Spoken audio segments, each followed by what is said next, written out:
On WhatsApp, sometimes you send events. When you're sending events, sometimes you'll want to add an end time too. If you want to do that, you can add an end time, or sometimes you've already sent an event and want to add an end time to it, so you can edit it as well.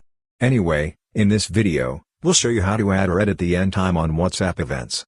To do this, open the WhatsApp application. Then, select the contact you want to send the event to. For example, I'm selecting this contact. If you've already sent an event, under that event name, you'll see the Edit Event option. Click on Edit Event. When you do that, here you'll see one option, Add End Time. Click on Add End Time. When you click on that, you'll see the date and time options here. First, you need to select the date. After selecting the date, you'll see the time option here. Just click on it and select the time.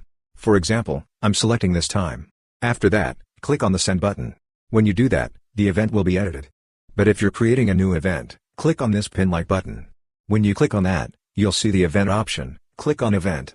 Then, first you need to enter the event name. After that, you'll see the starting time, and you'll see the ending time option too. Click on Add End Time like before, and add the date and time. After that, click on the Send button. When you do that, the event will be sent.